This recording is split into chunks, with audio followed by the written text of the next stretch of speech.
The Martin Luther King Jr. holiday weekend brought a mix of surprises and challenges at the box office. While Universal's Wolfman reboot was expected to claim the top spot, it fell short of predictions. Despite having a modest production budget of $25 million, the horror film, directed by Lee Wannell, debuted in third place with $10.5 million over the weekend and is projected to reach $12 million by the end of the extended holiday frame. Unfortunately, the film received lukewarm reviews with a C- grade on CinemaScore and 53% on Rotten Tomatoes, limiting its appeal with both critics and audiences. On the other hand, Sony's One of Them Days defied expectations, opening strong at number 2 with $11.6 million from 2,675 theaters and an estimated $14 million over the holiday period.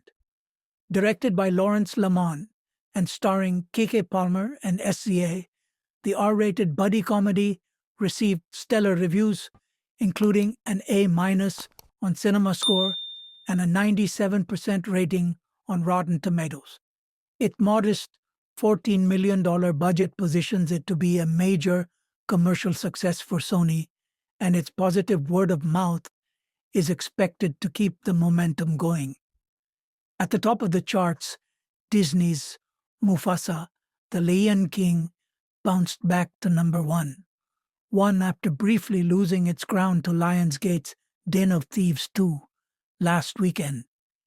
The animated prequel earned $11.9 million from 3,555 theaters, bringing its estimated holiday total to $15.5 million. After a soft start late last year, the film has significantly picked up steam, now boasting $209.8 million domestically and $588.4 million globally.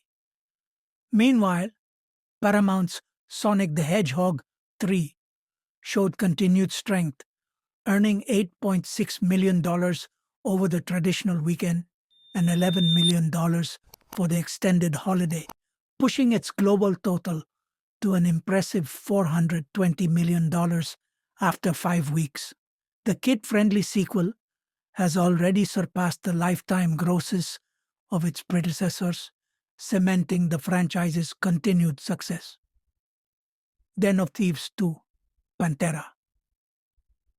Lionsgate's action-packed thriller landed in the fifth spot with $6.6 million over the weekend. While still a modest result, the film has garnered $27.3 million domestically and $10 million internationally, though it will need to sustain its performance to reach the success of the original film. However, Paramount's Better Man, a quirky musical biopic about British singer Robbie Williams, experienced a major setback. After a disastrous $1 million opening, the film plummeted by 76% in its second weekend, earning just $255,000, which brings its domestic total to an embarrassing $1.8 million. With a hefty $110 million production cost, Better Man is shaping up to be one of the biggest theatrical flops of the year. On a brighter note, Moana 2 hit a major milestone, crossing the $1 billion mark at the global box office. The animated sequel, which was originally planned as a series for Disney Plus, has earned $445 million domestically and $567 million internationally, joining Disney's elite list of billion-dollar films from 2024. Overall, the weekend was a mix of triumphs and missteps, with some standout performances and others struggling to gain momentum as the holiday season comes to a close.